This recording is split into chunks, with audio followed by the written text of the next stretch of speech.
हाँ दाई यहाँ का मीडियम ऑफ आर्ट क्या है? Medium. The hand painting is of It's all hand painted. all hand painted. Hand painting. And The very natural color you use the means, huh? Color, natural color. Like you don't use that acrylic paint and all. We have kind of vegetable colors Oh. and also the powders, which is get from the mountains. So it's kind of powders and vegetables color, Mixed. watercolor, Yeah. and we mix both together. Then we make nice color. okay. So what's your name? My name is Asal Lama.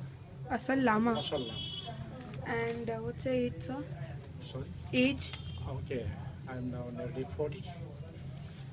Okay. How long have you been painting for? I mean, since you were small. Since I have started when I was like 21 something, I have started. Who inspired you for paintings? This Thangka painting, it is by the tradition painting, and we learned from the families, from our parents. So My even your father.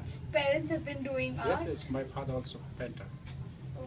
So most of the Thangka painters, we are the proper Buddhist people, and we paint, by the traditionally, and we learned by the like fathers or sometimes uncle. So it is by the family. So still it is belonging to traditionally by the families, father to son, Sons to sons. to sons like this, relatives. Okay. So what is the most important thing about Thanka painting? I mean, is there something uniform with all paintings or something? These are the traditional painting, and the most of the Thankas. When we say Thanka, so it is belonging to the Buddhist kind of paintings, the Buddhist arts, and which is represents a kind of the Buddhist. There are many kind of the deities in Buddhism also, like any religion or any some other kind of religion. So it's similar. So in Buddhism also we have many kind of or many form of the deities. So actually the Thankas, when we call Thanka, so it represents the form of the deities. So which just means we can see many different forms. That's why. Okay, what is that So painting? we call mandala, like this, the round one, the circle, this kind of this type. So it's we call mandala. So Some what is that? mandalas, they are very normal, very simple. Some very intricate. So it depends, as the nature or the symbols or the center deities. There are many kind of mandalas. So, Okay, what do they stand for? What is it? so Is it the peace? mandalas are for actually, it is a device for meditation, and it is a visual aid for concentration and introverted meditation to attain enlightenment. And they are very powerful to connect, the spiritual development also sometimes. So it has many different kind of mandalas. So depending, on the nature of the center deities or symbols. Okay, so each of them has So a different. symbols or patterns.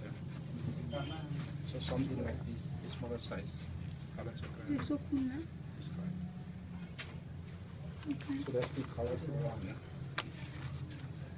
So blue colors. So we change the color of the background. Sometimes you can see blue, sometimes this kind. It can be of your choice, or are there specific colors only? Usually, the 5 colors, they are very, in Thankas, it has to be, the 7 colors mostly. And the rainbows, the 7 colors.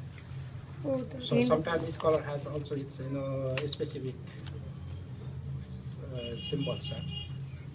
That's why we paint usually, blue or orange. And also the green you can see. So which are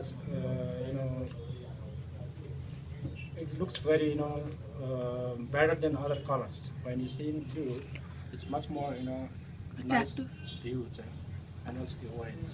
But you use some other instruments also except for paintbrushes and paints. I mean, because this is very fine and all, you use mallet. First, when we prepare the patterns, drawings, so we use the pencil, the drawing, the patterns, the sketch.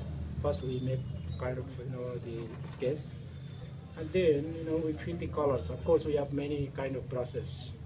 When we fill the colors, we use kind of brush, which is thick brush. And then when we use the small objects like this, the lotus flowers, water vessels, this kind of you see the animals like throne, white lines, elephant, so this kind of animals, and also the chariot, the white lines, elephant. So all of these symbols, so it has to be in right condition, and also when it is so small form, so we use very small brush, and then over when we fill the brush, the color, then we make again this kind of the drawing patterns over the color. So we have just couple of here of brush to make this kind of patterns, the drawing patterns. So do you have any of the brushes? And Yes, can I you have. show it to Yes. us? For a minute?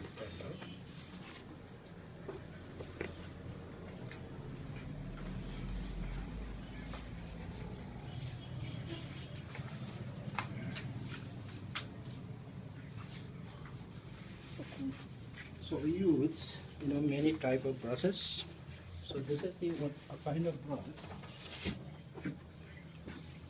which is we use for drawing over the color when we make the patterns. So it's just a couple of here.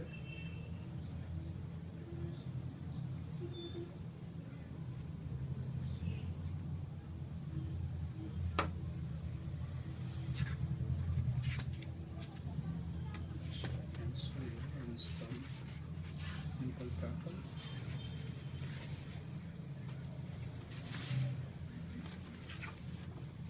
Let's say these coins. So there I will write some kind of mantras like Om Mani Padme Hum. So it is like this.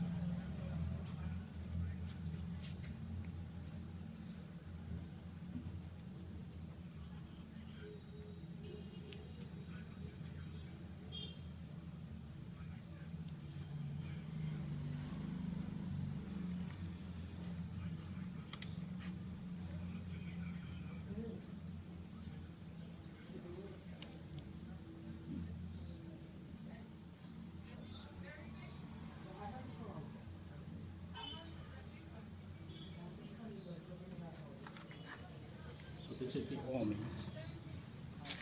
So it is quite hard to balance the brush. If you press much, it doesn't work. So you have to right balance when you toss it, when you bend it. So each painting has something written with it along with animals and flowers. No, there are many type of paintings. Of course, each one has different patterns and its importance, or also the stories. So each painting has its own stories. So the mandala, like some this kind of mantras. Om.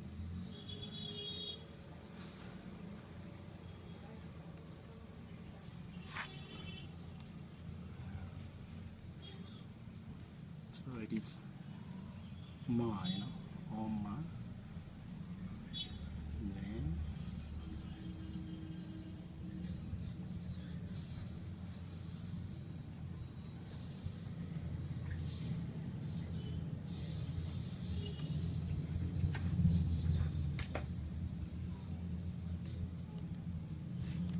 Mani.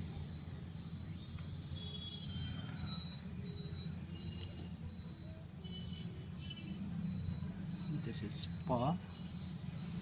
So it's the Buddhist mantra, compassion mantra.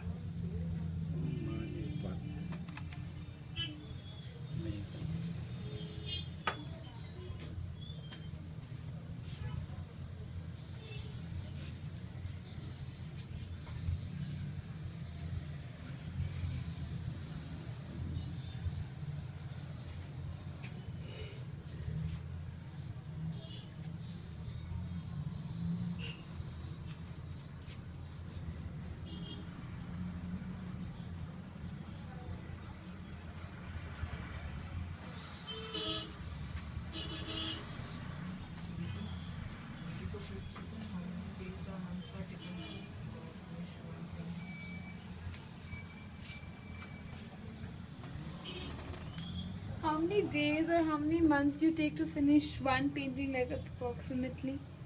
It depends, how many hours you work, you paint. Sometimes it takes like, months, sometimes over 10 months. So usually, like 20 days, smaller size, big size, These take 20 days? yes. And what about a bigger painting like that? So this will also be, bigger form of the deities. It's the large one.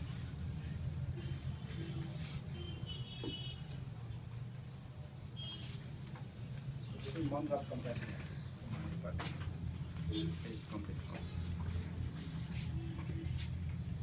So to make patterns, we use this kind of brush, to make all this kind of the details, this kind of the lines, all these patterns, like flowers, like These water are. This vessels. isn't pen. It's not pen. No, it is done by like brush. I said with brush, not pen. We don't use pen. Sometimes pen everybody they can make, the brush is much more difficult. That's why it is very difficult. It's a kind of lot of work. Okay, what is this called? So it's the Om Mane Padme Hum. It's like this Om Mane Padme Hum. So it's the Buddhist mantra. Om Mane Padme Hum. So everywhere they chant, you can get also the CD, the mantras. They play this mantra of compassion. So that's why it has many different patterns. Some, there are different ones. Life history of Buddha, wheel of life. So each one has different, symbols. So it is we say Om Mandala or something like this. This one. Yeah. And someday, have the high qualities, something like this, the high qualities. So this is the Kalavana. This called. So which is the God of compassion, and which is I have written you the mantra Om Mani Padme Hum. So this is mantra of him for compassion. So in Buddhism, each deity, each one has its own mantra, proper mantra. So mantras are very powerful word, and which is chanted in ritual worship by proper sound or rhythm. So they are very powerful words. And in Buddhism, Om Mani Padme Hum, the mantra of compassion, which is allowed to practice everybody easily, So it is the sense to have a compassion to each other in Buddhism. So they practice this mantra of compassion, Om Mani Padme Hum. Everybody will chant it, Om Mani Padme Hum. So it is the mantra of Hum. So that's why it exists many form of the deities. So each one has its own mantra. So like, this mantra, this Bodhisattva, Om Mani Padme Hum, and there are some others, like the Buddhas, and Buddha also they have in many different forms, different characteristic, and also it has its own mantras. So you can get many kind of deities, figures, and different colors. So it is the for compassion. Om Mani Padme Hum. Okay. So he has the 1,000 palms, and each palm has its eye, So he is called the 1,000 eyes and the 1,000 hands of Bodhisattva of compassion. And the Dalai Lama is regarded, he is 14 incarnation of this Bodhisattva of compassion. So it is all